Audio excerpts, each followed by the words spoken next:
श्री शौनकादि ऋषियों ने कहा, हे सूत जी महाराज, इस कथा श्रवण की विधि हमें सुनाओ।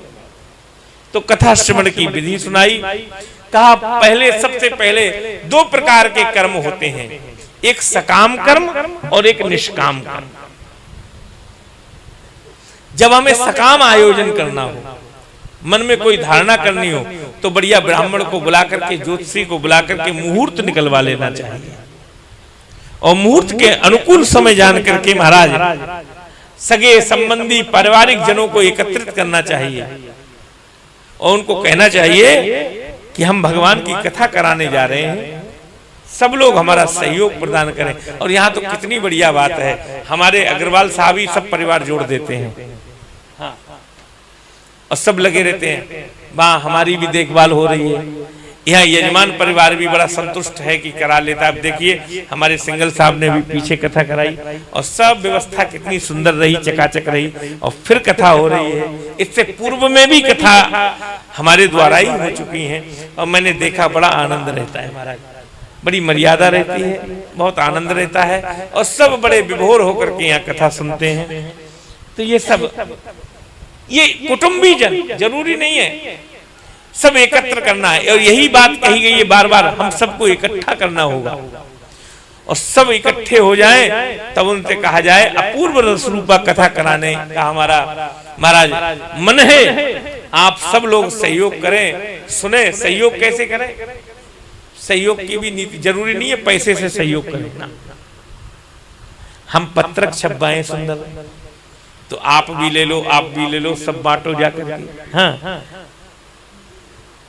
और क्या करो, आग्रह करना चाहिए कि हम कथा सुनने जा रहे हैं, आप भी हमारे साथ चल करके कथा सुनो महाराज। हाँ, आपको भी कथा प्राप्त होगी। कोई कहीं कथा सुने 3 घंटे बैठे, सवेरे 3 शाम 6 घंटे खराब करें, क्या मिलेगा कथा से? आपसे पूछे कोई व्यक्ति, बाहर जाओ, कथा में क्या लेकर के आए, तो क्या दिखाओगे? प्रसाद का दोना है? अच्छा बताओ क्या दिखाओगे आपको? बताओ बताओ हैं? देखो, भागवत कथा सुन करके जा रहे हो, भगवान की कथा सुन करके जा रहे हो, तो 4 चीजें लेकर के जा रहे हो, ध्यान रखना। सबसे पहले भाषा भक्ति, सरल शब्दों में। वैसे इसके बड़े अर्थ हैं, लेकिन मैं सरल शब्दों में समझा दूं। कोई पूछे कि क्या लेकर के आए, बोले भक्ति लेकर के आए। दे करके कितने पैसे आए? मुफ्त कुछ नहीं मिलता, मिलता सब कुछ कुछ ना कुछ अर्पण करने से ही है, समझ लेना। मुफ्त कोई चीज नहीं है। अर्पण क्या किया? तो भक्ति ले जानी है तो उसका मूल्य देना पड़ेगा। बोले क्या मूल्य देना पड़ेगा? बोले उत्कंठा। जीवन में उत्कंठा है तो भक्ति मिलेगी। एक उदाहरण से बात समझ सकते हैं आप। कैसे? बोले एक भक्त था, वो अपने गुरुजी से बोला, गुरुजी कहाँ जा रहे हैं? गुरुजी ये बताओ भगवान कैसे मिलते हैं? गुरुजी बोले ये कोई समय नहीं है बताने का। अगर तुझे भगवान को जानना है कि भगवान कैसे मिलते हैं, तो सवेरे में गंगा जी में स्नान करने जाऊंगा, तो घाट पर आ जाना बस वहीं। अब गुरुजी गंगा स्नान करने गए और गंगा में स्नान कर रहे थे, भक्त पहुंच गया, चेला पहुंच गया। चेला ने कहा गुरुजी आप तो स्नान कर रहे हैं, मेरे प्रश्न का उत्तर। बोले तू भी आ जाए, एक डुबकी लगा ले। तो चेला भी घुस गया गंगा जी में और जैसे डुबकी लगाई गुरुजी ऊपर बैठ गए चेला के। अब गुरुजी माल खाए हुए खूब तगड़े मारे। अब चेला 2-4 मिनट तो भीतर रहा और 2-4 मिनट बाद जब उसकी सांस फूलने लगी, फाय फाय करने लगा, 2-4-5 लीटर पानी पी गया, आंखें निकलने लगी। अब उसका महाराज धकेलने लगा गुरुजी के लिए और जैसे तैसे करके गुरुजी को धकेल करके जल से ऊपर आया। गुरुजी ये आप क्या कर रहे थे? मुझे मार ही देते आज। बोले बेटा तेरे प्रश्न का उत्तर दे रहा था। चेला बोला बड़ा खतरनाक उत्तर। बोले तेरा प्रश्न भी कौन सा साधारण था, ये बता। बोले ये बता, जब तू जल के नीचे था और मैं तेरे ऊपर बैठा था तो तू क्या सोच रहा था? बस। बोले बस एक ही इच्छा थी कि कहीं से एक श्वास मिल जाए, बस एक श्वास की इच्छा थी। और मेरा रोम रोम गुरुजी आपसे युद्ध कर रहा था, कैसे भी आपको हटा करके अलग फेंक दूं, क्योंकि उस समय श्रद्धा समाप्त हो गई थी। हाँ, और गुरुजी को अलग फेंक करके कैसे भी एक श्वास प्राप्त कर सके। गुरुजी बोले बस यही तेरे प्रश्न का उत्तर है। जैसे तू जल के भीतर एक श्वास के लिए तड़प रहा था, इसी प्रकार संसार जल में रहते हुए तू ईश्वर के लिए तड़पने लगेगा। उसी दिन तेरे सामने ईश्वर प्रत्यक्ष सामने खड़ा दिखाई देगा। जिस प्रकार तेरे सांस की उत्कंठा थी, इसी प्रकार तेरे जीवन में जब ईश्वर के लिए उत्कंठा उत्पन्न हो जाएगी तो ईश्वर तुझसे दूर नहीं है, तेरे सामने खड़ा हो जाएगा। तो जब कथा से जाओगे तो भक्ति लेकर जाओगे, और भक्ति के लिए उत्कंठा का मूल्य देकर के जाना पड़ेगा महाराज। दूसरा शब्द है गासो ज्ञान। कोई पूछे क्या लेकर आए, बोले ज्ञान लेकर के आए। और ज्ञान के लिए मूल्य क्या चुकाया, तो जिज्ञासुता। ज्ञान जिज्ञासु व्यक्ति को प्राप्त होता है, जिज्ञासुता लेकर के आओ। और तीसरा शब्द है महाराज वा मानी वैराग्य। वैराग्य के लिए महाराज क्या छोड़ना है, बोले कुछ नहीं छोड़ना।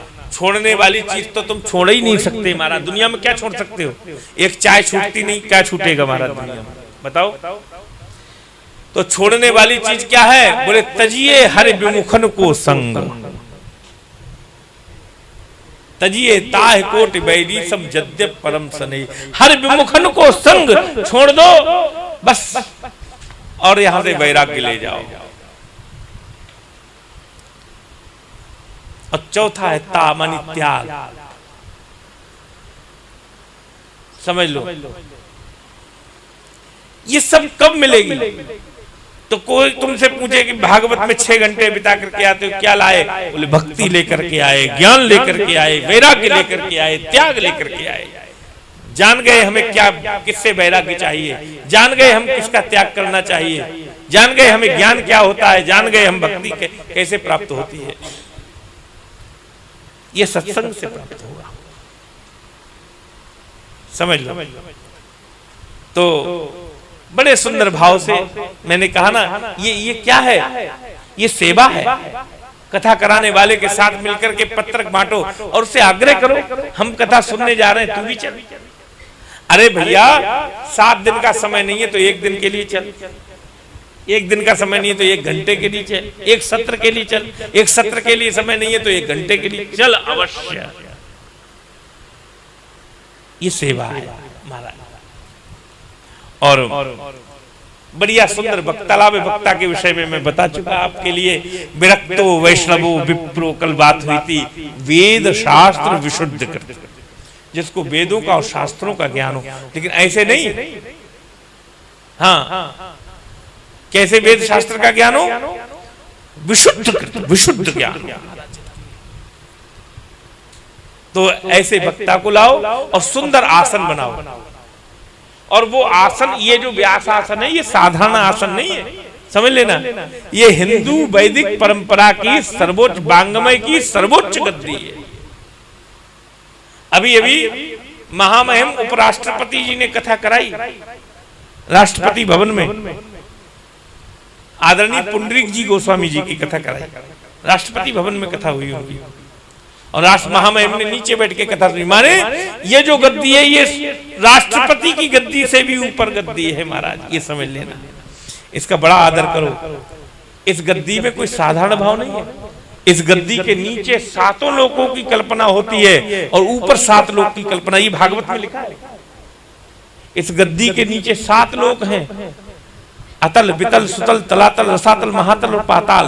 और इस गद्दी से यहां से ऊपर 7 लोग हैं, भू भुवा स्वाहा जन महा तप और सत्य लोग महाराज।